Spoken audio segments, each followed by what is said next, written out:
Welcome guys to another episode of Salon de V. Pero syempre ang gagawin natin ay cooking mode. Ang ngayon, dahil nga quarantine season at lockdown, marami tayong mga pagkain na natira sa ref or mga malapit ng masira pero mapapakinabangan pa natin. Yun yung gagamitin natin. Yung ingredients natin nasa harap, hindi nyo kailangang sundin lahat yan.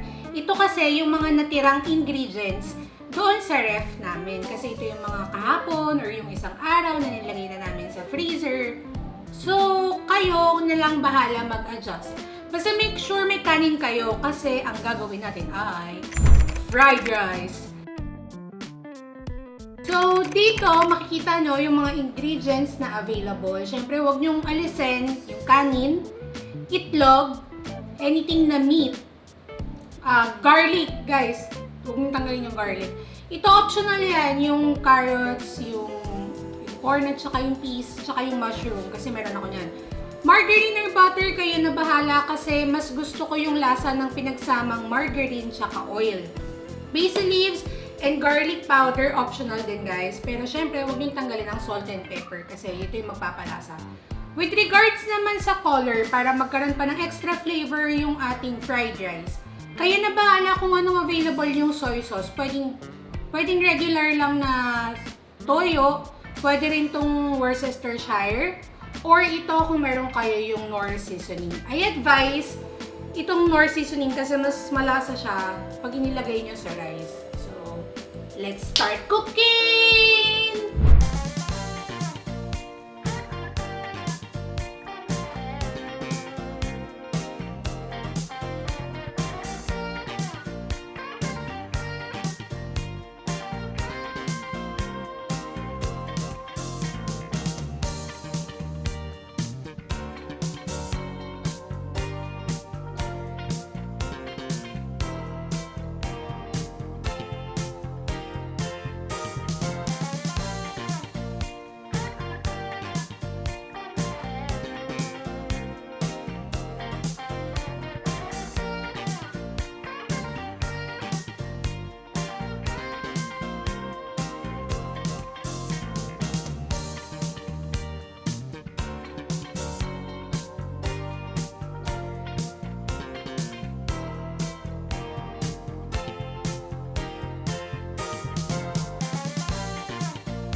So guys, ito na nga yung ating finished product, ang ating fried rice. Ngayong lockdown, natira-tira yung mga ingredients natin.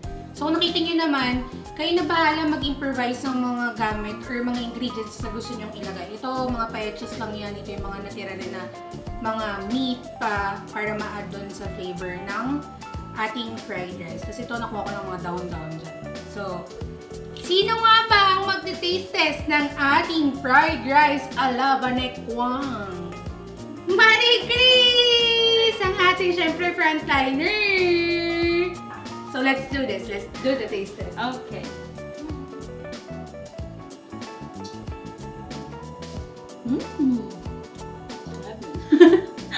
I can taste a little spice on it.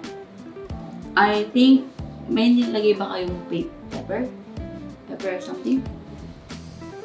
So I tested and it's good. Thumbs up.